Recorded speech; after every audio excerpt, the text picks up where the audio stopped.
Hi, everyone. Welcome back to Off Harbor in Maine. I'm Joel Covey, and I'm joined by my close friends for a special emergency podcast as Disney just announced in a surprise move that Bob Chapek will be stepping down as CEO and that Bob Iger is returning as CEO effective immediately. That's right. So today we'll be unpacking the news and digesting it all together. With me today, as usual, we have Beth. Hey, everyone. I'm super excited today. Yeah. And Derick. Hey, guys. Good to be here. And today we are replacing Matt, apparently. Last minute cancellation for him. But we actually have our friends of the podcast, a good friend of ours, Mr. Ranking the Mouse himself, Shaun. How's it going, everybody? I'm very excited, and I will be okay with you guys referring to me as Matt the entire podcast. I will accept. Okay, perfect. What's grinding your gears today, Shaun? I just feel like the Panda Express at Universal Studios Hollywood just isn't that good. I think they need to get rid of it. Kidding. I actually don't mind that panda. I just feel like Matt really wouldn't like that panda. So. You probably wouldn't care for the pandas. Yeah, I'm sure he goes to them, but. Well, there's a lot to digest today. And while we're not doing a formal, like how we normally do our episodes, I still got, like, is anybody drinking? Because there's a lot to take in here. I am. Yeah, I need a drink. Look, I brought my champagne. Whoa, that's fancy. Oh, that's perfect. I brought my champagne. My celebratory champagne. Nice. I got to see if I can open in here. I actually didn't like. Oh, we got to get the pop. I don't know. I didn't try it. Well, no pressure. Nope. No pop. No. At least it didn't. That was going to be top. That was going to be like ASMR podcast. I know, right, but you can just add it in later. Look at your glass and everything. You came. It's prepared. Like old school champagne. Yeah, it's not a I'm champagne ready. flute. It's like a champagne. It's like New Year's Eve. Are we cheering to this news right now? We are. I am. Cheers. Yeah, cheers. Cheers. Derick, what do you have? Oh, I was kind of feeling the fall vibe, so I made this interesting drink. It's actually pretty simple. It's called the Nutty Irishman. Okay. But it's really just one part Bailey's Irish cream and the other part is Frangelico hazelnut liqueur. Ooh, I love You Frangelico. stepped it up after last week. Yeah, after last week, like I was Red pretty Bull. lame there, I mean, I was rusty coming back to the podcast and I finally made a cocktail, although it was pretty simple. And it's good though. It's a nice, fall festive kind of drink. Awesome. Although it's missing whipped cream, it's supposed to have like crushed hazelnut on top. I didn't have all that fancy stuff. You can't be on the show anymore. If you don't garnish your drink, you got to be out. Seriously, next time, I promise. And Shaun, I saw you had a drink there. I'm not entirely sure why I keep getting invited back to Off Harbor, Maine, because I am not a drinker. I know you're not a drinker. If Derick can't add crushed hazelnuts, I probably shouldn't be on the show. But I am not an alcoholic drinker, and I'm also not a coffee drinker. So I'm 0 for 2 on Derick's drink there. It's got a nice little fruity here. I'm a big fan of like lemonades and fruity stuff like that. So I got a little fruity drink here. So That's Nice. good. Probably better for celebrating here. more refreshing probably than what I'm drinking here. I just did some eggnog again with some bourbon, as I have an open eggnog in the fridge. You have a barrel, apparently. Well, this is a different carton. The problem with eggnog is it does not last as long as milk. True. And so if I don't drink this, it goes bad in like a week. So I gotta have this taken care of quickly. So it's here with me tonight and celebratory once again. Cheers, everybody. Cheers. Guys. Cheers. Episode 36. Iger's back, baby. That's emergency episode. Yeah. Let's go. There it is. There it is. Hey, let's get right into it. I'm going to read kind of the announcement from Disney, and something about this is it's funny because I know there's a lot of chatter about this online already. Everyone's already talking about this. It's kind of front and center if you're really into the fandom, I would say. However, I do know there's a lot of people that don't follow like the social media side of things. May have not even seen this news yet. Really, I wouldn't have known if I wasn't on Twitter. I'm not watching like news channels, and I wouldn't have seen it otherwise. So here's the announcement from Walt Disney Company on a Sunday, and we'll get into the timeline here in a second. But so the Walt Disney Company announced today that Robert A. Iger, by the way, found out his middle name's Alan. What? What? That was news to me. Robert Alan Iger is returning to lead Disney as chief executive officer, effective immediately. Mr. Iger, who spent more than 4 decades at the company, including 15 years as its CEO, has agreed to serve as Disney's CEO for 2 years, with a mandate from the board to set the strategic direction for renewed growth and to work closely with the board in developing a successor to lead the company at the completion of his term. Mr. Iger succeeds Bob Chapek, who has stepped down from his position. We thank, this is in quotation, we thank Bob Chapek for his service to Disney over his long career, including navigating the company through the unprecedented challenges of the pandemic, said Susan Arnold, chairman of the board. The board has concluded that as Disney embarks on an increasingly complex period of industry transformation, Bob Iger is uniquely situated to lead the company through this pivotal period. And just one more little quote here. Mr. Iger has deep respect for Disney's senior leadership team, most of whom he worked closely with until his departure as executive chairman 11 months ago. And he is greatly admired by Disney employees worldwide, all of which will allow for a seamless transition of leadership, she said. So that was their big announcement Sunday at 6:48 p.m. is when I first saw an announcement from Scott Gustin. So he's really the first person I saw to announce this. And then everything, just the floodgates came right afterwards. So crazy. Yeah. That is not a time when you expect any news to come out. And especially Disney news. Like, Disney does their news like clockwork during the week, during business hours. Like, well, you just don't expect to see anything like that. It was so bizarre. So right when it first happened, I instantly was like, especially on Twitter right now, you can't be for sure if this is an official person with everybody can get a blue check mark. Well, they're going to be able to do it again soon. Right now it's on pause, but either way, I wasn't sure was this really Scott? Did he get hacked? I even asked, like, did you get hacked? What's happened? I haven't seen any other reports yet, but I'm like, no, Scott's reliable. And so I started looking around pretty quickly, and it was very bizarre because I'm like, this is such an odd announcement and no one saw this coming. Yeah, it's super interesting timing, kind of because of what you said, Joel, because literally, like, if this was 3 weeks ago, everyone would have known right away that it's, verifiable. But in the last couple of weeks on Twitter, like, you can't be for sure. Like, there's, headlines all over of, tweets that weren't actually for sure that, were coming from verified accounts with the new check mark. So, I feel like, and then you add on top, like what Beth was saying with this being at basically 9 p.m.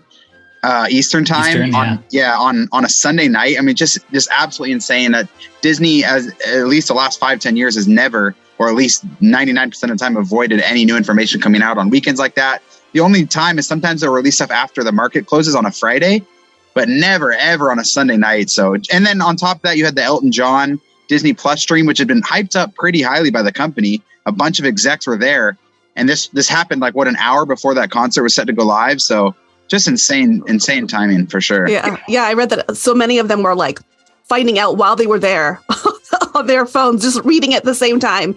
And apparently Chapek was supposed to announce, and then obviously he didn't. Do you think he was there? I do. He read it, found out. Got like ushered behind the scenes. Yeah. But so you need to collect your belongings, clear out your desk.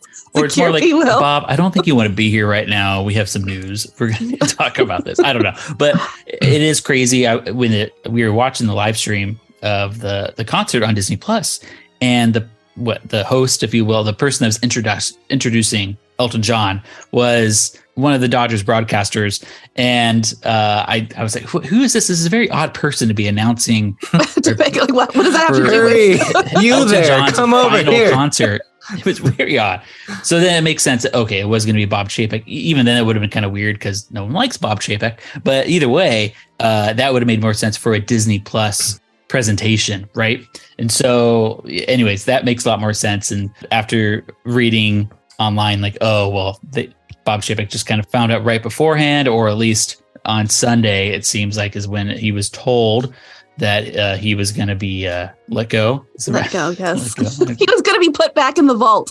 I'm curious to know, like, who then is the real puppet master behind, like, who's making these announcements to Chapek and to Iger, and like, who's saying, okay, well, I think we got to do it now. Obviously this has been planned for months, but to then just like lay it all out there Sunday night.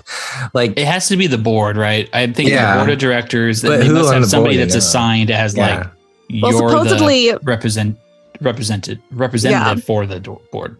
I was reading in the Financial Times that said that they were actually trying to campaign to get him out in the summer, this past summer. But everything really came to head after their November 8th earnings report that they did. But apparently, according to the Financial Times, it's Christine McCarthy, who is Ms. Waistline, who was the one who was like pushing for this to happen. For those that don't know, I think it's important that we explain who Miss Waistline is. Yes, Christine McCarthy. So she is the chief financial officer of Disney. And was it during an earnings report that she said? I don't remember what it's exactly. Yeah. They were talking about how they were increasing price for food while decreasing the portions, and mentioned that was okay for some of their guests' waistlines, which is very inappropriate. Also, she said something similar about getting exercise with the trams being gone for a year. I believe that was her as well. So so inappropriate. You'd probably need 3 hands to count how many borderline inappropriate to fully inappropriate comments she's made to the public. I mean, there's a reason they don't have her speak very much. I almost feel like she's using Chapek as a scapegoat for her saying some of these horrible things. Yeah, and it's funny because McCarthy was seen as, at least from my understanding, was seen as a Chapek girl from the start. Mm-hmm. So it's pretty shocking. I mean, maybe, if the tabloids were reporting it, it's obviously clear that she was behind that, but I was pretty shocked to hear that she was behind that. And yeah, I feel like, to Derick's question earlier, I feel like, Susan and the board, like, I'm sure they have HR, PR representatives on hand at all times. And the only reason I can think that they released it, because everyone on Twitter was saying like, oh, they released it because of the stock market, blah, blah, blah. Like, yeah, that has something to do with it, but that's not the main reason. And I think the main reason could be is they didn't want this getting leaked. Like, they wanted this to be the main thing. And the second you have something as big as like Chapek getting ousted and Iger getting hired, that's going to get leaked somehow. And so I just think they wanted to beat the press to it and get this out on their own, because after Scott tweeted it, I mean, it wasn't 5-10 minutes later that Disney had an official announcement. So that official announcement was ready to go. So I think Disney was just like, crap, we got to get ahead of this before the tabloids get a hold of it. Yeah, I think Scott has some insider, like, I think he got that information from Disney. I don't think it was like an insider. Too. I think it's just like, okay, we're going to be announcing this. Scott, you can put this out here. Just like how Blog Mickey is like the other person, that other website I feel like that always shares things right at the same time as him. And so I think they sometimes have like a little insider knowledge. Yeah. Although Scott shared on his Twitter that he heard at 6:43 p.m.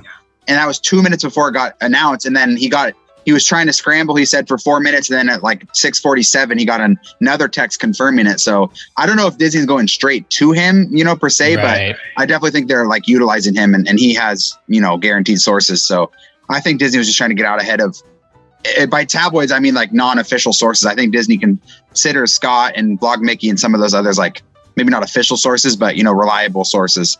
I think Scott's a confirmed source for them. Right. Yeah, and I think it was kind of confirmed that, I guess we'll go through the timeline here from multiple reports and like people like from New York Times and from other reputable sources that Iger was kind of tapped on Friday. So it wasn't that far before, saying like being offered this position. And it sounds like there was a quick turnaround from him actually just accepting the position too. So he gets the knowledge on Friday, and then Chapek doesn't even know yet. So as soon as he finds out, it made sense where they needed to get ahead of, as everyone is saying, get ahead of this news. And so executives and others aren't finding out through Scott Gustin, right? Through their Twitter accounts, yeah. Their burner accounts. For a brief second, for a little bit of time, I was just thinking, like, I'm definitely not a Chapek fan, but I was like, man, it must suck to know how despised your leadership skills are among like the fans of the company that you're there to represent. And just imagine, like, if it was me, I would like go on Twitter and be like, oh my God, like, this is terrible. Like for like a half a second, I felt bad. And then I read that he got 20 million Severance. I'm like, 23. oh, I don't feel bad anymore.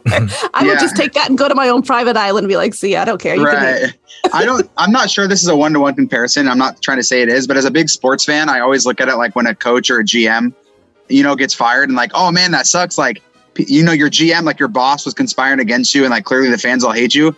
But first of all, you sign up for that job. I mean, when Chapek got promoted to CEO, he signed up for that. Second of all, he's been making, just from base salary alone, he's been making, 8 figures for years and years and years. That's not including like endorsement deals and stock options and all that. And third of all, Beth, like you said, the severance. So I agree it sucks, but like, it's not like he was trying to endear himself to the fans in the first place. Exactly.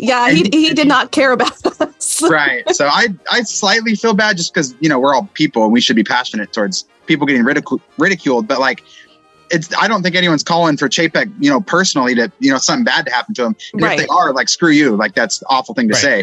I think most rational fans are just saying like he sucked at his job, which is objectively true. And he was very much disliked among his employees, which is objectively true. So yeah. And like Beth said, he's got private island type of money now. So he's fine. For a brief second, I felt bad, but I 99% of me does not feel bad in the slightest, unless, I'm seeing personal attacks, which I haven't seen any. I mean, I think that he partly also got beat at his own game, because I mean, according to what I've been seeing online with like, Wastelands McCarthy is that he wanted to use her as his scapegoat for some of the financial, right? And so she probably got wind of that and probably, went up to him and, just went ahead and did her thing. And here we are. Or she saw the writing on the wall and it's like, I'm going to get ahead of this. And I know like maybe she thought if he's going, then I could very well be going too. Yeah. Yeah, really. That's you think of them both at the same. And it is interesting though, Dace. Both of you. I'm glad you guys brought that up. Yeah, no, I was just going to add how one other thing that I heard that she mentioned is that like he couldn't like lead a room of his like executives. Like no one had respect for him to listen to him. Like he just wasn't a great leader apparently. And so it's just weird how all this stuff just comes out of the woodwork now that. The floodgates have opened. No, and it's a really good point too. Oh my gosh. I'm sorry, Joel. You have to cut this. Look at that. Wow. The man of the hour. It's slowly coming on. We got some crotch shots. About to send him the login information again. Well, it looks like we have Matt joining us here.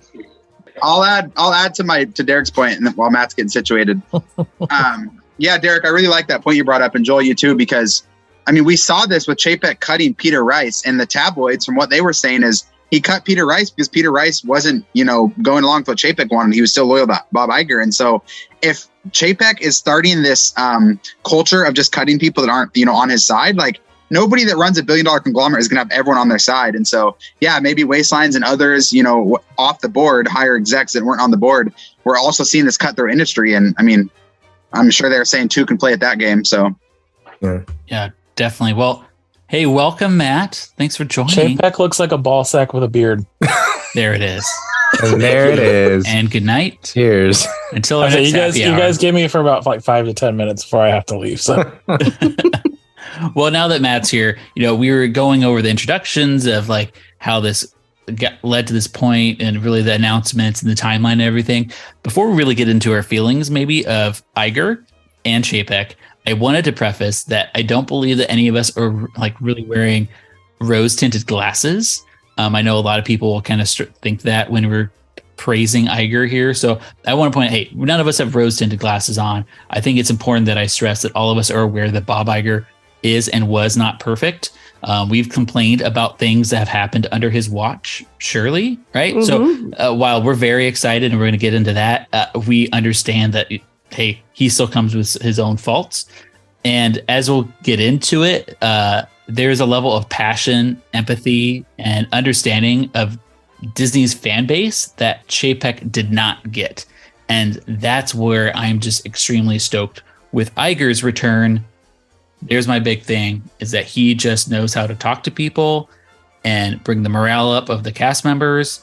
And I think it's great for the partnerships that he builds with other companies and acquisitions and everything like that. Iger is obviously a very strong quality leader, that Chapek was not. Yeah, and I said this exact same thing to Shaun yesterday, is that I don't expect Iger to come in and just wipe away everything that Chapek did. I mean, he might make some changes, yes, but I'm not anticipating he's like, okay, we're going to toss out Genie Plus, we're going to toss out reservations, we're going to toss, every single decision. But I'm excited to feel like a guest again, as opposed to just a wallet that is there to bleed dry and then, almost feel like I am a nuisance to be there. Mm-hmm. You've given us your money. Unfavorable attendance mix. Exactly. And the thing is that Iger, exactly like you said, he knows how to talk to the fans. He knows how to make us feel like guests. I've always been willing to pay Disney prices because of the way I feel when I'm there. I feel welcome. I feel like this feels like home. I know it's all manufactured, but it works and I feel it. when Chapek was there, I literally felt like I'm here taking up space. The cast members are stressed. There's not enough coverage for their shifts. Lines are long because they're not having enough staffing. And so, yeah, I'm not expecting Iger to come in and just fix all the wrongs that we feel Chapek did. I'm just expecting him to come in and make me feel welcome again. So you didn't need that friendly reminder? Yeah. Yeah, no. Just saying. Yeah, I 100% agree with Beth. And I mean, I'm a Iger fanboy. I have an Iger book in most of my videos. Like I love Iger, but the reason 90% or 80% of my excitement yesterday was not because Iger's coming back. It's because I feel like the company that I love made the right decision in getting rid of Chapek. Mm-hmm. Like the hard decision. Yeah, the hard decision. Like I don't like Chapek and whatever. I don't think he's great at all. But like when the board renewed him, I was just like, man, like that means the board also is on board with him. And so, yeah, just seeing that decision get made and the company that I love making what I feel like is the right call, no matter who they brought in, it could be Iger or whoever else. Like, I'm just excited that the company I love made the right call. And so I don't feel like, everyone in the company was agreeing with Chapek. I kind of feel like Chapek was kind of this rogue guy, doing his own thing. Well, it's probably not, accurate, but that's just how I feel. And I 100% like the point that Beth made too about paying more money to feel wanted. And that's what I feel like a lot of the Chapek like fans don't get is like, he might be making the right decision by the book, but that doesn't mean it's the right decision. Like fans aren't by the book. Like Beth is a great example of what most fans probably are, that if you feel wanted and you feel like you're cared for, you're more willing to spend money. And that's what, Chapek failed to see. So that's my thoughts, but I want to hear what Matt has to say. Matt, what do you think? Well, we're back to the days of him laying on the bed. Oh yeah, he's lounging. It's because I was doing my work on my laptop, and I was just like, okay, I'll grab the microphone. I'll drop on for like 10, 15 minutes. About 30 minutes. No, I'm just okay. I agree with what you said about like I don't expect Iger to come in and literally be the miracle worker. I'm not expecting to see any sort of like big results for at least a year, if even that. My biggest thing is that we saw how Iger ran the company in the years prior to Chapek, and it felt like there was creativity. I felt like things were thriving underneath him, and then it's just like Chapek comes in, and we go from this, hey, so we're going to do everything that we can do to like foster creativity in this company, but we're going to just completely turn it now, where we're going to go from making things creative to where we're going to come up with creative ways to make money. Mm-hmm. That's a really good way to say it. Yeah. I'm so tired of literally being nickeled and dimed around every corner. It's tiring, and you see it so much now. So I'm hoping at this point, like, it's one thing if you're going to nickel and dime me, but if you're going to nickel and dime me, at least make it worth what I'm paying for. And at this point, it's not, because that's what Chapek has literally whittled this company down to, is I am paying out my ass and I'm not getting nearly half the product that I used to get at a cheaper price or less. Yeah. Yeah. So I'm hoping that we get some sort of like turnaround on that. And that's like one of my biggest hopes here. But I also hope he does go through and like cleans house and gets rid of people that he knows don't deserve to be in the company. I mean, he's already started. He's already doing that. Yeah. And I know, and I'm going to say it again right here. And this is for all of those Josh D'Amaro fanboys. Your man is the man behind the curtain. Just saying. He's the man behind the curtain. He is the Wizard of Oz.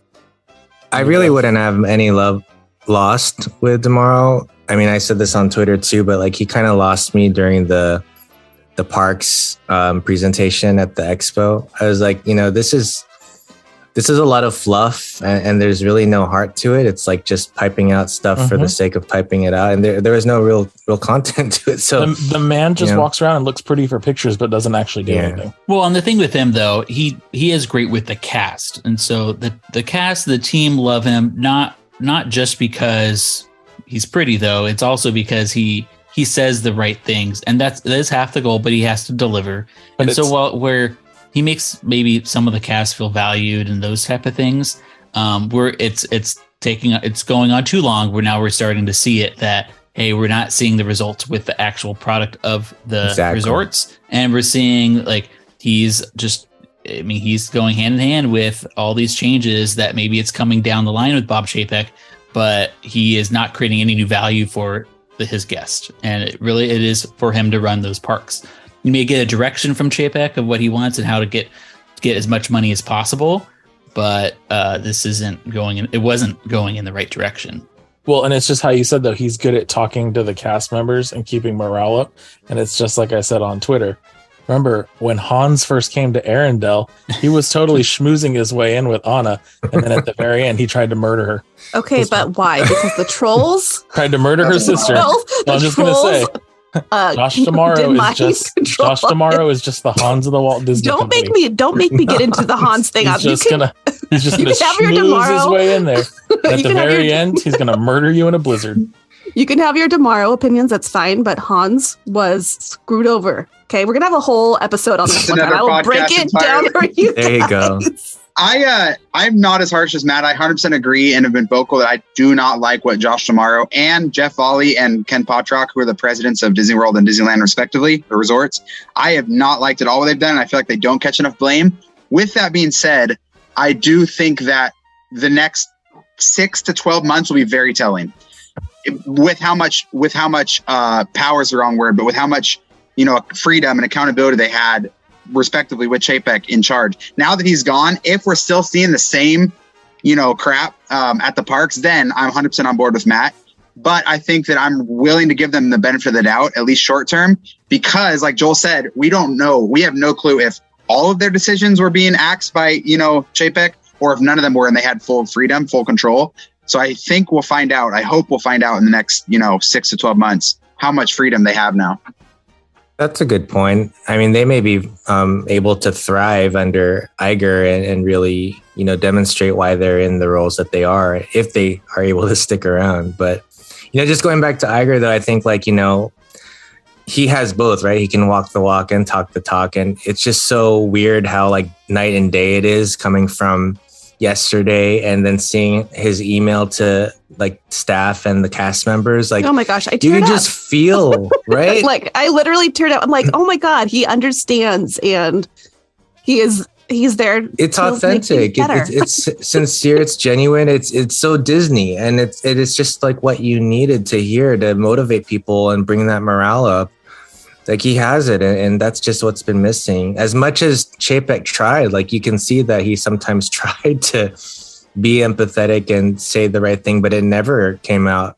No, he just had his foot in his mouth the whole time. Chapek is a guy that has gone to too many leadership summits, and took everything that they said at those leadership summits to heart and said it out loud to his fan base. That's stuff that's supposed to remain internal with your executives, so we don't talk about the synergy machine to your fans. Right. Yeah. And that's for me a big problem with Chapek. Do I disagree with a lot of stuff he's implemented? Yeah, absolutely. But the bigger issue I have with him is just what you guys were talking about, is that the way he speaks, that's just not how a CEO should be speaking. That's not, when you're the forefront spokesman for your company, whether you think those things are true or not, there's just some things that need to be kept private. And so many people be like, oh, well, yeah, but they were said, during investor meetings and all that, blah, blah, blah. That's still public, information. Those are still calls that the fans listen to. And in this day and age of Twitter and clickbait, all of that is going to get out, and it's going to be, put into articles immediately the day after. So yeah, as much as Chapek,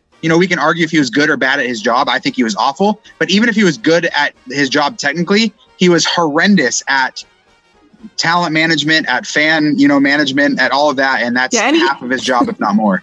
Yeah, any sort of like guest facing thing, he was not great at. Remember him at the opening of Avengers Campus?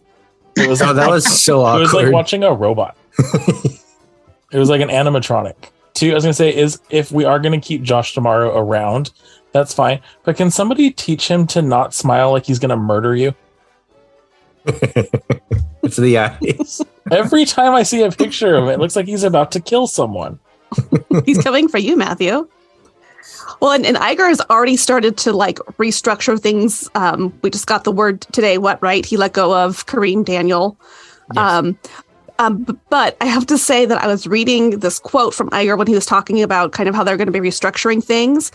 And the quote that he said was that they're going to have a new structure that puts more decision-making back into the hands of our creative teams and rationalizes costs.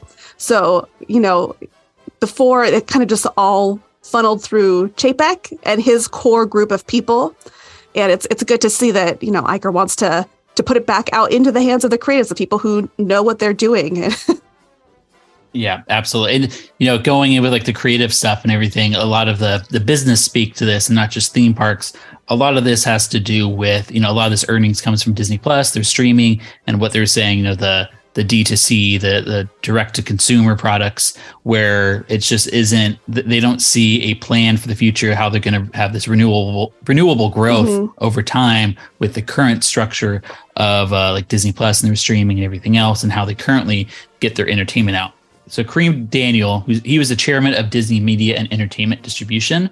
And he was the right-hand man for Bob Chapek. So I can see why Iger would want him out and really look at a new way to kind of look at their streaming services and how they get their entertainment out.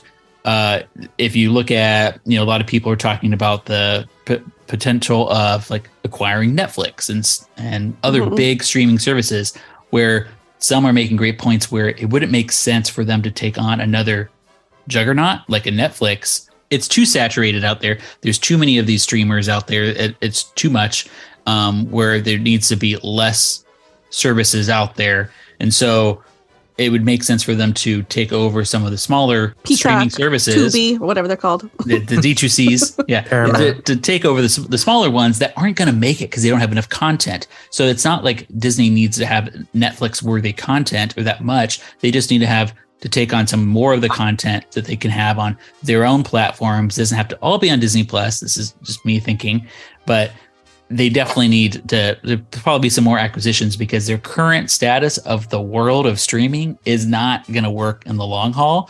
And I think Disney, and Iger especially, needs to get in front of it. Just like how Iger was very big on, he was the first one to talk about pulling movies from the theaters. That was before the pandemic. And he was talking about, hey, we need to start getting movies directly out to, like, having it out the theater and streaming at the same time. And everyone thought that was ludicrous and ridiculous. And of course, the movie chains did not like that. What's that, Beth? I said, and here we are. And here we it are, really right? happened like 30 days and it's back on the way ahead of the time. I was going to say, though, too, how you were talking about like the content on Disney Plus, too. I'm hoping that they do start to see a little bit more creativity, I guess you would say, because to be honest, some of these movies that are starting to come out on Disney Plus, I'm starting to get a lot of like Bambi 2 and Cinderella 3 vibes on some of these videos and Disney Channel on these vibes. movies. Lion King 1.5. Yeah, I'm starting to get Cinderella 3, A Twist in Time over here. I wish we would start getting a little bit more. I get it's straight to streaming, but some of them have been kind of hard to watch lately. Yeah, and a lot of it's getting right into like kind of Disney Channel programming, because they're going to reduce what's going to Disney Channel, and the new stuff that's coming is what you would normally have on Disney Channel, which was already that like sequel, direct to video quality stuff, and they need to have like, hey, we just kind of reached the peak of television, the golden era or age of television, right. And now you're putting out this stuff again that it just isn't going to cut it. Let's be honest. Hocus Pocus 2 had coming soon to Disney DVD vibes to it. And I kind of felt that way with Disenchanted too. I haven't watched it yet, but I haven't watched it. I liked it, but it didn't feel like the first one. Yeah, I'm going to watch it tomorrow. This is a super interesting combo because I feel like Disney's at a crossroads with this where, Disenchanted 2, and I don't know as much about Hocus Pocus 2, but definitely Disenchanted and some of these others have crazy high budgets. But if they're going straight to Disney Plus, or even if they're only in theatrical windows for 30 days, Disney's not recouping their money. And so I know they're losing a crap ton of money on streaming. I personally don't think, to Joel's point, I don't think that they would, or that Iger would buy Netflix, only because of the Fox debt. Like, Iger is obviously known as someone that will acquire talent. He's even said that, like, he's not talented himself, so he's going to acquire that talent to do it for him. But with that debt from Fox, I don't think they'll be buying anything in the next 2 years, and that's all Iger has. Knock on wood, he'll probably end up staying 3 or 4 knowing Iger. But so I don't think they'll acquire Netflix, but it's a really interesting point to like what is Iger going to do, if anything? Like, is nothing going to change? Is a lot going to change? Like, I would love to hear your guys' thoughts on what will actually happen tangibly. They still have all of this content that they haven't released on Disney Plus. Right. They have all of the old Disneyland episodes, from when Walt was there. Like, that's the stuff I want to see on there. I want to see the parades. Go film the parades. Go film the fireworks. Put them on there so people can go back and how much I love them. that Harmonious live thing. Yeah, I don't even like Harmonious, but I love that. The quality of production was so good. It was so unique when they had all of the people singing, like stuff like that. They literally have so much of that already filmed and already, in their vault. And it's not difficult for them to, just put that stuff on there. Like, is the Disney Christmas parade going to be on Disney Plus? I hope so. That's like a perfect place to put it, right? Let's see if Iger will do that. Cause Iger had a huge hand in Disney Plus, but he, left within a couple months of it being launched. So I don't know if he had a big hand on what's actually out there. So is there a reason why that stuff's not on there already? Like, maybe there's a reason, but all that park stuff and then like a bunch of the classics, like, they still have to figure out stuff with Sony and like some of the Spider-Man movies. So I feel like that's a good point, Beth. Maybe that will be what Iger focuses on as relation to Disney Plus, where instead of buying Netflix or one of these smaller, like, D2Cs or buying any D2C, maybe he'll just focus on just getting all of everything that Disney already owns, and they don't need to reproduce. They don't need to spend much money on it other than maybe buying out some rights to it, and just get that all on Disney Plus and let that be the, flow for Disney Plus for a while. No, see, you're not going to get any of that kind of stuff anytime soon. The only thing you're probably going to see in the near future is something stupid like Air Bud versus Beverly Hills Chihuahua. That sounds dope to me. I'm all on board that. They need to pipe out some like Travel Channel type stuff for the park, like that style, that the way that the channel runs, or like HGTV type stuff. Like, you mean how it used to run? Yeah, Derick wants TLC. and more of like the Imagineering stuff, like those were really good. Or the Mickey Mouse. I don't know if you guys watched the Mickey Mouse documentary, but I've heard good things. It was really good, and they like touched base on like real things, like. Yeah. And I was like, wow, I was impressed by that. So like more of that kind of stuff, and less. But honestly too, like if they double down on like making these sequels and reboots like real caliber stuff, then I'd be all for it. But it does feel as if like people will start to lose trust in Disney announcing these stuff. Yeah, the product, because it's starting to feel cheap, and it's kind of doing a disservice to like the big names that they're putting attached to these movies, that, oh wow, Amy Adams or, Bette Midler. And here they are in movies that feel as if they don't live up to. Literally what I said about Hocus Pocus. Yeah. It was, hey, Bette Midler sang in the first one. We need to find a way to make her sing in the second one. But hey, let's do this. Let's make her sing twice and actually not have it play any point to the story.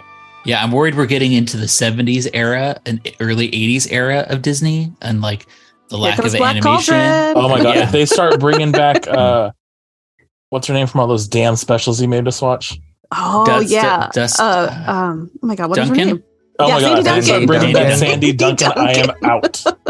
That's what I want. I want more of those. Give me these like. I'm with you, Beth. Give me some more Sandy Duncan. I cannot watch another sequel of what was it, the Heart of the Truest Believer or whatever. Oh my gosh! But do you remember the one where they were like to New Orleans Square and they were like dancing in those outfits? That was the best scene from any that was of them. So good. John's like has no idea what we're talking about. Oh man, I got where did they go? Where are we going with this? Disney So, specials. We need Glad more you of don't them know. on Disney Plus. We're giving Iger ideas. I love this, but I want to hear what you guys think about like what might change, like outside of the film. Like, no, I don't mean just parks, but like parks and like management and stuff like that. Do you guys think anything's going to change or not? Outside of parks, or Well, like park management, like reservations, all that stuff, but also like bigger picture stuff like annual passes, price, all that stuff. I think we'll see Magic Keys come back just to be how they were before, like in terms of like annual passes. I truly do, because I feel like they've created their own problem that isn't making anything better. I don't know how closely anymore Iger is going to be focused on theme parks like he was, even though he showed that he had a passion for it. And I think part of the issues we had with Chapek from before, when it was under Iger, was due to Iger allowing Chapek to kind of run it himself, and Iger taking a step back on the park stuff. So hopefully Iger can come in and see the issues that are currently being faced in the parks. And that all comes with the infrastructure more so than, we need new rides, we need new attractions and lands and stuff. But it really comes to the infrastructure and the challenges it is to get to the parks. Yeah, I was going to say, honestly, my rides and attractions right now are like on the bottom of my wish list. What I want is ease to get into the parks, ease to, okay, maybe you keep reservations. I don't know if they're getting rid of those, but let's have the parks actually staffed appropriately so that, the lines aren't super long and cast members aren't struggling. And let's figure out how to make things a little bit more streamlined so that the guests, even if they're paying more for it, the guest experience is back to what it was. Absolutely. Well, what do you think, Shaun? How are they going to do that? I don't know. I think they could remove reservations and it wouldn't really matter because it doesn't really do anything for them except, if you're busy every day, then you know what you need to staff for every day. It's not like it's ranging from 10,000 to 45,000 guests. Get rid of the 0 tier. It's stupid.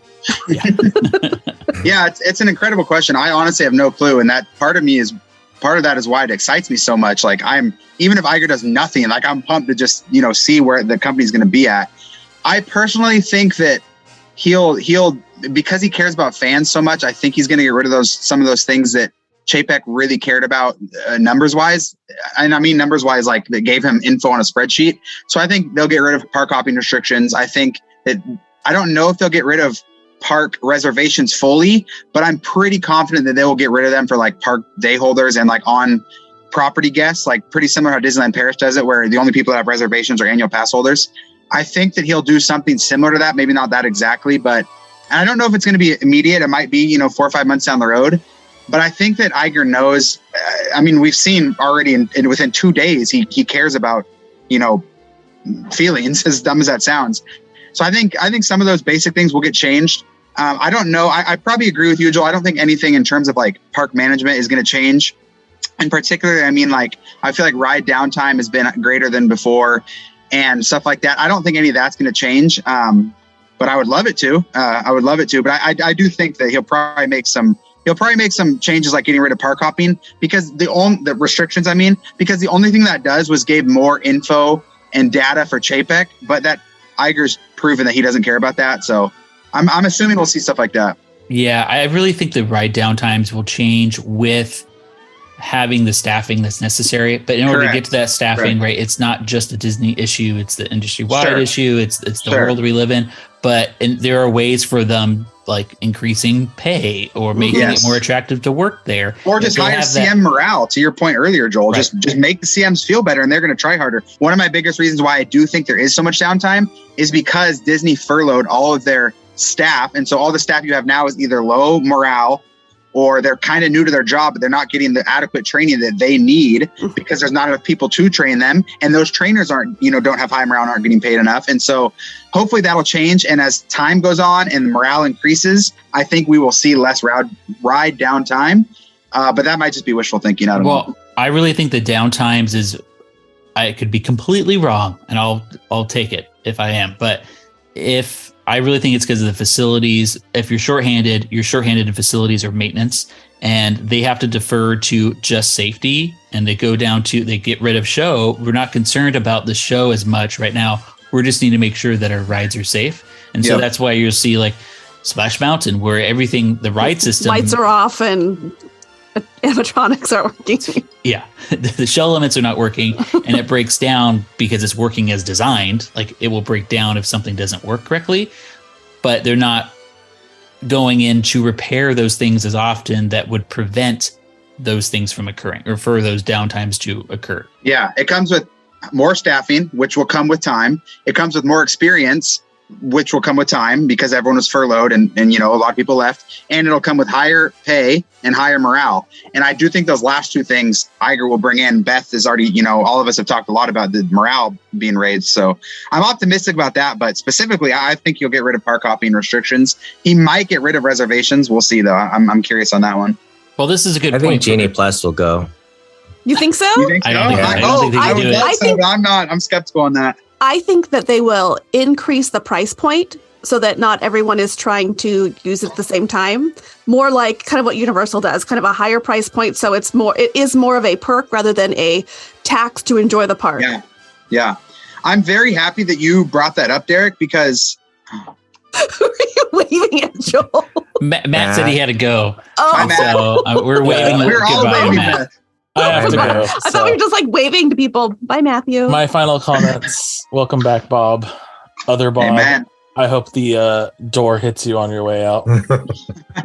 Sounds good. Thanks, All right, Matt. Bye. Bye, Matt. Yeah, Derick, I'm really happy you brought up Genie Plus, because one thing that I was talking about the other day is that the reason we even have Genie Plus is because because Chapek and to a more extent, Demaro wanted to put their own stamp on things. And so they basically scrapped the FastPass system, and COVID gave them a reason to do that. And they reintroduced the same system that was there before, MaxPass, and put it at both coasts and just made it worse. But they wanted their stamp on it. Now that's not fact. Like I'm just assuming, but that seems like the case that Demaro and Chapek wanted their stamp on it. So now that Chapek's gone, like, does Iger just bring back FastPass? Like, I highly doubt it. Like, that's probably not the case, but He still has to make the board of directors happy. He still has to make the board happy, and I think they are happy with the Genie Plus because it shows there's all this extra money they're getting that is basically free money for the company. So I don't think the money's going away, but like, will he bring back MaxPass? Like, will he get rid of the Genie Plus name? I 100% agree with you. They can't turn away now. The ship has already turned too much to go back to free FastPass, but you can absolutely introduce a paid system that's 100 times better. And that's what I mean in terms of like the format of how it works, because no one uses free Genie Plus. I mean, the program of like using it to navigate through the park it sucks. The only time you're going to use it is to pay for a lightning lane or something. And so I think that's going to revamp itself. But I don't know, whatever happens, I know something will happen just from knowing Iger and knowing, Personally? he was.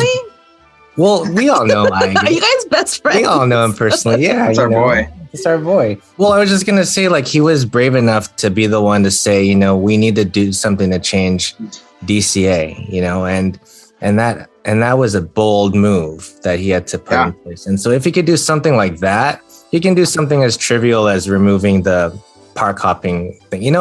There's things that will happen. And so it's just why it's such a hopeful time right now. Exciting because, we were all in a place where we couldn't even like have these like armchair imagineering ideas. And here we are now just kind of brainstorming and having fun with it. So like even that in of itself is so awesome. So exciting. Yeah. About 2 months ago, or maybe 3 months ago now, Joel was on my podcast, and Joel and I went completely struck out in every way, shape, and form on our predictions for D23. So in honor of Joel and I completely striking out on our predictions, I would love to hear from all three of you if you think that park hopping will go, reservations will go, and Genie Plus will go, and like what you think on all three of those. I think Genie Plus will be revamped in some way. So I don't think it'll go away completely, but they're going to do something to revamp it to either make it more streamlined, so it's a little bit easier to use, or they're going to increase the price so that less people are using it, but it's more of a benefit as opposed to just like a thing that you have to like do in order to enjoy your day. I do think they'll get rid of park hopping restrictions. I don't think they do anything for anybody, and it's pointless and it's frustrating to have to deal with. Reservations, I don't know. I think that they may stick around for a while, maybe as they're like revamping and upping their cast and their staffing. And then, I don't know, maybe we'll see. Maybe we'll see it go away, or similar to what you said, maybe they'll do it just for annual pass holders. But if you're staying at the park, if you're staying at a resort, you don't need it. Why make everyone jump through so many extra hoops to spend their money on you? So you think Genie Plus revamped, park hopping restrictions gone, and reservations revamped? Yeah, I think reservations will be revamped. Stick around for a little while as they're trying to increase their staffing, because I do think that Iger's going to try to increase their staffing levels as best as he can. And then maybe we'll see those change it up. Great. Derick? I mean, essentially the same. I mean, as far as staffing, I think that's already been the gauge to up and down the reservation system. So I feel that yes, they'll, go away with park hopping. That doesn't really serve a purpose for anybody. Reservations will stay. Genie Plus, yes, I think will be revamped to something similar, more like what we're used to from the past. I am going to go with Genie Plus is going to be revamped. It's going to see, I would kind of how Beth is saying, it's going to be increased in cost. However, I think they could find a little happy medium by cutting down the number of people that are using it, not just by increasing the cost, but let's say we make it $45, they make it $50, not $89, $90, but let's say a $45 cost to do it, and they restrict the number of people that can do it, because right now they're not restricting it. As many people as that want to do it can join. They'll just say, hey, just so you know, check the wait times, because you may be signing up for this and paying for it and have no availability. So I think that could be revamped. I think park hopping is going to be removed. And then I'm going to say, or restrictions right, on park hopping. No more God park forbid, hopping. It's out of here. Oh, man. Ooh. Reservations, I think, I'm going to put it out there that it's going to remain for the entirety of Bob Iger's time. And it will be, as soon as he's about to leave, he will announce they will be removed, and that he will allow for a successor to deal with those reservations being gone at that point. Wow. Okay. So we're basically all in agreement. Genie Plus is getting revamped, right? We all. Yeah. I do think too, I will add too, to Joel's point, if they raise the price of Genie Plus, that will kind of self-regulate the system with too many people using it. Because right now there's no reason not to get it. And also there's some tweaks that need to be made, like one ride max per day, that needs to be tweaked. So yes, edit your time. So, and that's what all that Max Pass gave you. So I think there'll be some tweaks to it on top of the price. And then, we're all in agreement. Restrictions will be gone. The reservations is the only one that we're not all fully in agreement with. That's interesting. I definitely think they need to get rid of reservations for hotel guests, because there's already such little perks. I agree with you there. Especially Disneyland. There's already such little perks. And on top of that, I probably shouldn't put this out into the public as a TA, but I'm going to. There's a very, very easy and obvious hack to get a reservation if you don't already have it. And it involves on-property hotel. And anyone that goes to Disneyland can figure out this hack, and it doesn't cost any money. And it's just absurd to me that a system that can screw so many first-time visitors, but can be completely worked around if you're a local or if you even remotely know the system. And so, so I hate reservations. I think they're probably the worst of the three, and I hate all three. So I hope the reservations are tweaked or gone soon. But Joel, you might be right, unfortunately. Well, and at its current state, the reservations aren't affecting me greatly. There's never really a time that I can't get a reservation. Do I have to look again? Yeah. Do I have to spend hours refreshing? No. But I do come back and check at 10 p.m. Oh, look, it's there. Great. I can check it. I can get it now. But that's a pain in the butt still. So obviously that's not a good system. But it's not making it enough where I'm it has to go. Yeah. It's not really affecting me greatly. However, you're right. The hotels, just in general, their value needs to come back, and they need to add. Yeah. Hey, if you're going to stay here, you have reservations. 100%. Yeah, and I get that they can't. There's no reason or way for them to lower the hotel prices, because Joel, to your point, they still have a board to answer to. They can't just lower hotel prices. The supply or the demand is there. Right. But if you're lacking supply and you have high demand, and you can't lower your prices, why not introduce a free perk? Like Disneyland Paris does the same thing. If you're on property, you don't worry about reservations. Disney World every value hotel would be sold out every single night if they introduced that. It makes no sense to me not to do that. And but while you were talking, Joel, I thought of something else. If they got rid of park hopping, you're just getting a reservation for either park, or at Disney World, you're just getting a reservation for all 4 parks? How would that work, especially at Disney World now where they're pricing every park, differently? Oh, it would just still be a reservation just to go to one of the parks, and you can go to any of the parks because that way they can immediately park up. Yeah, because this will just prevent. I mean, they have data; they understand maybe the percentages of how many more go to one park than the other. Did you guys ever have the Flex Pass? Yeah, that was my wife and I's pass. I loved it. Year it was there. Yeah, it was so great. But they had a similar thing where you could either pick both parks, or they would tell you, oh, only this park is open and you won't be able to park hop. So they kind of had that thing as well. That's another thing I would like to see. Okay, so reservations are here to stay, but the Flex Pass had good to go days. Days that they know are going to be slow already. Just put those in where you don't have to make a reservation. Yep. These days are going to be slow, so just go. Yeah. That ticks every box. You keep the board happy, you keep investors happy, you make fans happy, and you keep your reservations or your reservations around while still allowing guests to have flexibility. And that pushes people to the weekdays, which Disney's clearly been trying to do, because you just make like Tuesday through Thursday a good to go day. And the second it gets too busy, okay, it's not a good to go day anymore. Like that seems easy to me. Yeah. And I like your idea about the hotel perk, because honestly, like, why would you be staying there if you weren't to go to the park? Like, it just seems like an obvious thing. Yeah. Disney World, maybe you're not, but Disneyland, you're for sure going there. I mean, unless you're, going with Beth's itinerary from our last podcast where she just stays at the hotel. She didn't listen. No spoilers, Derick. then yes, you're just going for the hotel stay. But normal guests would go to stay at the hotel. Did you call me abnormal? Yeah, I did kind of call you that. You should not throw this idea into the universe, because with the freaking Poly expansion at Magic Kingdom, the DVC tower, I feel like they're just banking on people staying at the hotels and not going to the parks. I know, right? So don't throw that out there, please. Yeah, I take that back. Well, we've talked a lot about how we're feeling very optimistic of the future now for Disney. And we were talking about so much about how Iger is helping with cast morale, saying the right thing, showing his empathy. I did want to share the email in case you haven't read it or heard about it. This was the email that he did send to every cast member and employees with the Disney company. And I think this really kind of encapsulates our feelings well. So I'm not going to read the whole thing. It's not that long, but here's the last 2 paragraphs of it. I know this company has asked so much of you during the past 3 years, and these times certainly remain quite challenging. But as you have heard me say before, I am an optimist.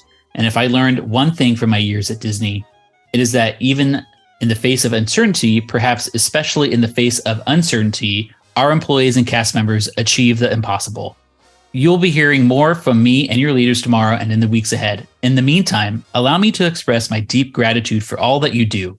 Disney holds a special place in the hearts of the people around the globe thanks to you. And your dedication to the company and its mission to bring joy to people through great storytelling is an inspiration to me every single day. Hello. We would not ever hear anything like that from Bob Chapek. Oh, God, no. He may try to say that something like that, but it would not sound genuine, and it would not feel real. And I feel like this seems... Try and say that. No, that's I don't think he'd feel comfortable saying that. It would be very awkward, and he'd have his arms out sideways. He'd be like, we just have to get more hardcore. I don't even blame. I mean, I agree, but I don't blame him for being a robot. I don't even feel like the last 2 years of Disney, management would even try and put something out like that. It just felt like they were treating Disney like a, tech conglomerate, not the Walt Disney Company. So maybe I'm wrong and I'm being too pessimistic, but I just feel like even if it's all talk, Joel, you put this on Twitter last night and I 100% agreed with it. Everyone should go check out that tweet. This could be 100% fluff and BS. And it still doesn't matter, because this is what you have to put out as a CEO of the Walt Disney Company. Like, you have a family feelings-based company. This should be the message every time. And Chapek dropped the easiest ball. Chapek had a 1-foot putt and he missed it. And Iger has been on the job for 1 day. Actually, I'm assuming his paycheck didn't even start until, today, which, by the way, we should also talk about how fantastic it is that he's only taking $1 million salary. But anyways, his job didn't even start until today, and he was already, ahead of the curve last night. So I'm all aboard that message. Go check out Joel's tweet, because you put it perfectly. It's just fantastic that Iger knows, even if it's BS, he knows what the fans and the CMs want and need to hear. But I don't even think it's like he may not be able to deliver, but I feel like he actually believes what he says. Like he feels it, and that's his intention, regardless of how it turns out, you know? And so that's what's so great about hearing it from him. It's almost as if I could hear like the fireworks music in the background, like those words were like attached to the fireworks, next fireworks show. Yeah. It's gonna, instead of Walt's opening speech, it's gonna Exactly. be Iger's return. It felt like it felt like that on that level. It was just so special. So, you know, it's a good start, and it's just an exciting time. I think we're all, I mean, like Diz Twitter has been so crazy, right? This past just not even a whole day. Yeah, 24 hours. I think we're all going to remember where we were when we saw the announcement pop up that Bob Iger came back to save Disney. Seriously, I feel like Shaun and I especially have both felt very disenchanted by the parks lately. You've had a lot of issues, and I've had a lot of issues. Yeah. And like, exactly, I feel a little bit of hope, and I feel like I'm excited. As I told Shaun, I want to go to back. I miss missing the parks, because usually I haven't been since, when did you book my trip? Like 6 months ago, Shaun? I haven't been for like 6 months. It's a long time for me, and I haven't cared. And that sucked. I want to miss it. I want to go back. Beth, I feel like you and I have been on the same page, and you had a tweet that went pretty viral. Actually, and I did too around the same time, about both of us just feeling disenchanted by the parks, just not feeling that passion. And I'm sure a lot of people disagree. And I'm sure, you know, and I'm not even saying like, especially if you're a local, but even if you're a tourist, I'm not saying you can't still love it like you always have. I hope a bunch of my friends do, but there's no denying that Disney has been I don't want to use the term screwing over, but there's no denying that Disney has been not being Disney to so many guests. And that's not Disney we know. And it might be fine now, but I feel like it's really going to hurt their brand long term. If Beth, people like you and I who are Disney super fans and are on Disney podcasts and all this, like you and I are feeling like we're getting screwed over, like clearly we're not the only ones. And I feel like this is a massive step. And I don't know, Joel, I don't know if you're going to lead into us talking about our emotions, you know, raw emotions, but last night was the happiest I've felt in so long. And that sounds so stupid because I try and be a level-headed person and not get emotions involved, but I just could not stop smiling all night. And it just felt like the biggest breath of fresh air that ever could have happened for the theme park community. So I'm all aboard this move. And even if the steam lets up a bit and Iger doesn't do much, the fact that we have somebody that cares about the company back is just amazing. And the fact that the board made the right decision in getting rid of Chapek, like, gives me so much faith again in like just the whole company. Understanding their brand. Yeah. The board, even if it was, Waistlines McCarthy just going rogue, at least the board and is making steps to fix it long term. So that's my raw emotions. But I saw your guys' opinions on Twitter, but I want to hear them too. Shaun, this is why I put in the preface, because I knew we would get into our emotions, and I didn't want people to go, "You guys are ridiculous. You guys are this emotional about a CEO change, a CEO of a giant company." But it truly is, because it is about a place that we love and cherish, and we were very worried about the direction that it was going, because we were being steered away. Beth didn't want to go anymore. A lot of people don't want to go anymore because they don't feel like they're welcomed. And that was important to us because it's our happy place, right? And so, when we saw, even if it wasn't, if we go the low route and say, hey, we did not love Iger, even though I did, and I'm super happy because it's Iger. But even if we didn't, I would still be feeling almost the same way, just because Chapek was going in the wrong direction. Even if you go with somebody that's not as, I'm trying to think how to say this. Just some rando that's not Iger. So if they hired, someone from some other tech company. Right. I would still be happy because we would still be able to be optimistic that they could take it into the right direction. Yep. 100%. And just to add context too, like I feel like I'm unique in the Disney community because I'm not a Disneyland, like Disney, the company fan. I didn't grow up, going to Disney. I only went once until I was 22, showed up that day and bought an annual pass immediately because I loved it. So I didn't grow up, even caring about Disney. I didn't watch any of the movies until I met my wife and she forced me to watch them. I'm just a theme park fan. And so lately, like, I've been so sad about the way the Disney company is going. I just started going to Universal more. I started going to Knott's Berry Farm more. I started going to other parks more. And I was fine with that. But like, Disneyland is and the Walt Disney, World Resort those are the best theme parks in the our country has to offer. And I love Universal, so I'm not hating on that. I'm going there in 2 weeks. I'm not hating on it. But so just to have that revigoration for it, just to have that like excitement again, I feel like it's not just a Disney shill thing. I feel like it's just the excitement. I don't know how to put it in words, Joel. And I feel like you always make me cry in podcasts. So maybe you can put this in words, but just the feeling of like, you know, I don't know, just the hope is back in the company. I don't know how to put it, but I don't think it's a Disney shill thing. I just feel like it's the hope that the theme parks we love will be operating on not all cylinders, but will be operating way better and way more smoothly than they have been the last, what has it been, a year and a half, 2 years? Yeah. Bring the heart back into their operations. Yeah. But even The heart, yeah. go ahead, Beth. Oh, I was going to say, Disney is so strange. I mean, it is a giant corporation. It's this big faceless mask, but it's really personal to me.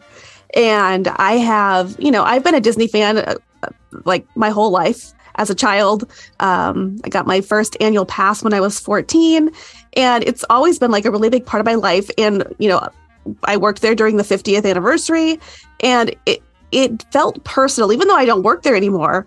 It really did feel personal when I was just, seeing these like blunders coming from Bob Chapek, or seeing how they would refer to, guests. Basically, it's just as numbers, and it felt personal, even though obviously it's not directed just at me.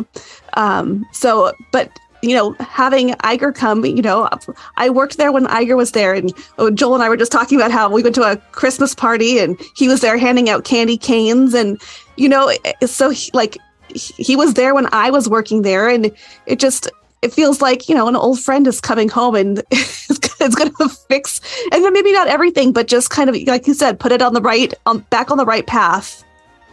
All right. There's so many like memories and emotions attached to it. Like we're all kind of so ingrained in, how we feel about it, but just with each other. And it's just so, like this feeling, like going back to the feeling this weekend. I mean, even like with the Diz Twitter community, it was kind of rocky for a moment there because of everything happening on Twitter. So I was already kind of feeling like sad, like what's happening, with the company, but then with also the community. And then for this to happen, kind of just rallied everybody around one cause, so to speak. And it felt so great, like just to be able to connect with people who all had the same reaction, who was all feeling the same thing. It was just one of those moments. I was like, my gosh, this is like something so awesome. And at the same time, too, I feel like it's validation, right? Because a lot of us have been complaining. I mean, not necessarily even complaining, but just vocalizing our opinion about how we want a company that we love to do better, to be its best of like what we know of it. And for people to like shoot us down to say, oh, you're wrong, or this is not the way it is, or you don't know anything about like business or anything like that. For the leaders of the company and the board to kind of feel the same things that we were all feeling as fans, it is, inspiring to know that like from that level they see it and that they care about it as much as everybody else does. Yeah, to this point, right? I was getting very emotional. I'm not embarrassed to say that I was, because I was afraid that we were going to be losing something that is close and dear to our heart. And I started to think like I have my under 2-year-old twins that I've been taking to the parks a lot. And I was concerned that, hey, Disney's pushing me away. What if in a year or two from now, I'm like, I don't want to get a pass anymore. I'm going to have to pay for them too. And I just like, I'm not going to be able to afford it, and I won't find the value in it. And then I'm going to have these kids growing up as not Disney fans. And I was afraid they weren't going to have that feeling that I had as a kid going to Disneyland. Now, of course, I grew up not in this area, and my trips to Disneyland were a little bit different, were these big trips, but I just want them to have that feeling too. And sure, there has to be something else out there besides Disney. I get it. But for me, I don't know. I don't know. No, but for me, Disney was a big thing, and I didn't want to lose that. I didn't want to have that taken away from them. So even though we have no idea what truly will happen yet, this announcement made me feel like, hey, there's hope. It made me very hopeful. Yeah, unless Iger is just completely sold out and not wanting to do anything, there's no way that the lowest of bars that Chapek couldn't clear, that Iger doesn't leap over them. Like simple stuff like it's purely anecdotal, but simple stuff like not allowing people to renew their annual passes if it was a couple hours after the date, you know, even though they'd just been announced, like other things like not allowing people to park hop if they made an honest mistake, just simple, even just not. You mean all the things that have happened to us? Those are all our things. And just even simple things like not publicly berating, you know, celebrity or talent that you've hired, like the Scarlett Johansson stuff, and simple stuff, just not, you know, berating your fan base. The smallest of bars, they're, unless something goes crazy wrong, Iger is going to leap over these bars. And so even if, you know, nothing drastic changes, I feel like the hope is there. And I feel like, yeah, I just feel like the morale, little things that you can't quantify, like morale of your work, of your CMs, morale of your customers, like that stuff can go miles even if you don't change anything. So yeah, even if it's only a couple months, the morale is gonna skyrocket. Step into the magic. Watch the stories come. All right. Well, until our next happy hour, when you're not able to join us on Off Harbor in Maine, feel free to find us online. We're still on Twitter, and hopefully we stay on there, but I think we're going to be staying. But we're just at Off Harbor, and then our handles are in the show notes. Shaun, again, is at Ranking the Mouse. And you can always drop us a line via email at podcast@offharborinmaine.com. And I know this is a little different type of episode for us today, but, you know, really, we want to get the word out. The best way to get the word out is sharing it with your friends any way you can. We could definitely use some more ratings. So we would love for more ratings and reviews on either Apple Podcasts, and I believe Spotify has it now too. So please don't forget. You can also find some music or ambiance from the parks at our sister podcast. It's Park Sensory, and that's available wherever you stream podcasts as well. Regardless, we thank you again for listening and hope you're all excited as we are. Normally, I have a little outro quote. We have random quotes from Disney shows and attractions that we've done over the 35 episodes so far. 36 now. 36 now. But I thought it'd be fitting just to do a quick Bob Iger quote. If you approach and engage people with respect and empathy, the seemingly impossible can become real. On behalf of the birdies, flowers, and tikis here at Off Harbor in Maine, Farewell and aloha to you. We'll see you all next time. Stay well and cheers. cheers. Cheers. Cheers. Let's go. Let's go. Let's go. Under a diamond sky, there's a feeling that brings our hearts to life.